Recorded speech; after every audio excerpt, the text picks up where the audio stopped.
Bukan banget Ini, emang. bagus Pak ya. Saya buka ini kasus perdata. Dia mengatakan bahwa Dr. Reja melakukan 2 PMH. 2 perbuatan melawan hukum yang dilakukan oleh Dr. Reja. Perbuatan melawan hukum yang pertama yang dilakukan Dr. Reja adalah membuat laporan polisi karena Nikita meras. Iya.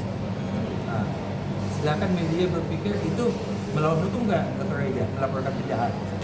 Tidak ya? Yang kedua, dia bilang rekaman itu dilaporkan polisi. Iya, Ya. di Polda Bang. Rekaman yang disebutkan itu sudah digunakan oleh polisi atau penyidik sebagai alat bukti yang sah, itu berarti legal. Digunakan oleh jaksa dan JPU sebagai alat bukti dalam persidangan, berarti itu legal. Digunakan oleh hakim untuk mengetok palu 4 tahun, berarti itu rekaman yang legal. Digunakan oleh pengadilan tinggi untuk mengetok palu 6 tahun, berarti legal. Oke. Jadi laporan polisi itu adalah perbuatan yang sesuai dengan hukum atau legal. Rekaman itu adalah perbuatan yang legal, ya, karena digunakan oleh polisi, jaksa, hakim, PN, hakim itu. Sudah apa tuh Bang? Ya kan digunakan kan? Emang ketok palunya nggak pakai rekaman itu? Semua kemarin nggak dilihat waktu sudah PN sini. Iya, iya. Rekamannya pakai kan? Iya. Berarti legal kan? PT juga kemarin nggak dengar itu rekamannya. Pakai kan? Diketahui. Ya berarti itu legal. Nih tambah feel. Legal nggak legal kan kita belum paham nih Bang, batas legal itu siapa yang Gini. menentukan kan kita belum Iya. dapat ilmunya Oke. kan. Legal, ilegal. Itu supaya kita kuliah bukan orang hukum, kita Iya. bikin aja menjadi haram tidak haram. Oke. Ya.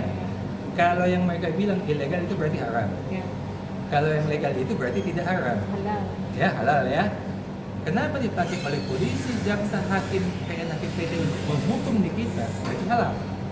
Ya. Kalau dia halal berarti legal. Jadi karena kamu bukan haram berarti halal. Rekamannya mungkin halal. Yang merekam gimana tuh Bang? Enggak gini. Itu gimana tuh Bang? Karena dilaporkan sama pihak mereka Ini gitu Bang. ada rekaman itu juga pelajaran juga buat masyarakat Indonesia. Pertama, bahwa pernah ada kasus Setnov dulu yang mengajukan judicial review tahun 2016, putusannya nomor 20.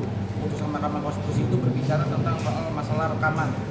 Nah, selama rekaman itu diperbolehkan selama ada indikasi dugaan tindak pidana kejahatan itu jelas. Itu dalam pertimbangan hakimnya tulis seperti itu. Dan yang kedua, apakah rekaman yang dilakukan oleh Dr. Reza bukan merupakan orang yang berhak? Nah, sekarang pertanyaannya, berhak atau tidak Dr. Reza? Berhak. Nah, sekarang kalau Dr. Reza meminta suaminya untuk merekam dari rekaman tersebut, diperbolehkan nggak? Selama itu Dr. Reza, bolehlah, kecuali suaminya ini orang lain yang tidak kita kenal lalu melakukan suatu intercept di dalam suatu komunikasi antara kedua belah pihak, antara Nikita Mirzani dan Dr. Reza Gladys. Itu baru yang dinamakan intercept. Nah, sebenarnya teman-teman bisa baca di Undang-Undang Nomor 1 Tahun 2024 tentang apa itu yang dimaksud oleh intercept. Karena yang dilakukan oleh Dr. Reza itu bukan bagian dari intercept. Itu merupakan memang Dr. Reza selama dia punya hak atas rekaman tersebut meminta tolong lah dengan suaminya mungkin ya, kalau memang yang dilaporkan Dr. Mufid. Karena memang Dr. Reza ini adalah orang yang punya berhak atas rekaman itu, termasuk suaminya. Nah, terus juga bahwa putusan Mahkamah Konstitusi selama memang ada dugaan tindak pidana kejahatan, kita boleh melakukan rekaman itu.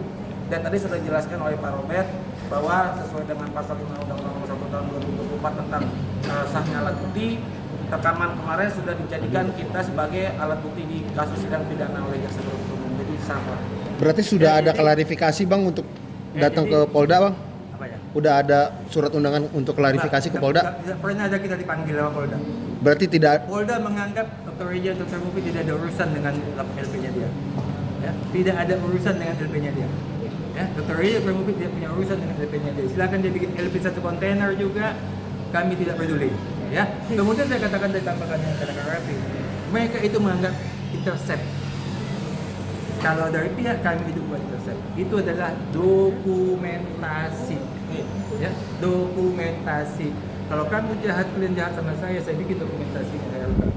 Sebagai dokumentasi, ya itu bukan intercept, dokumentasi. Kalau kalian macam-macam sama saya rekam kalian semua, saya bawa ke polisi.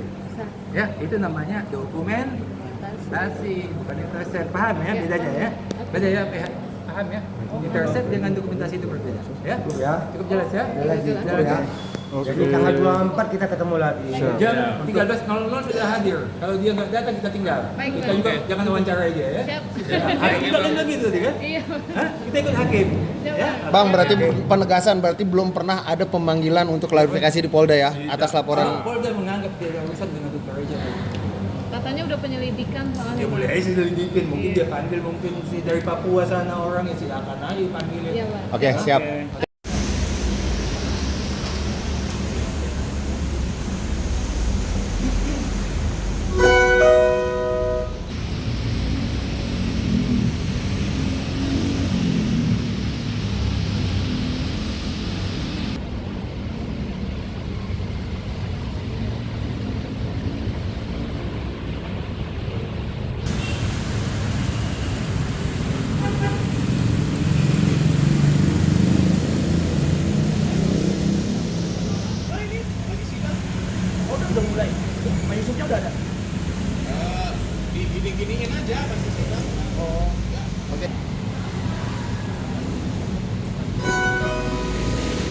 Antrian yang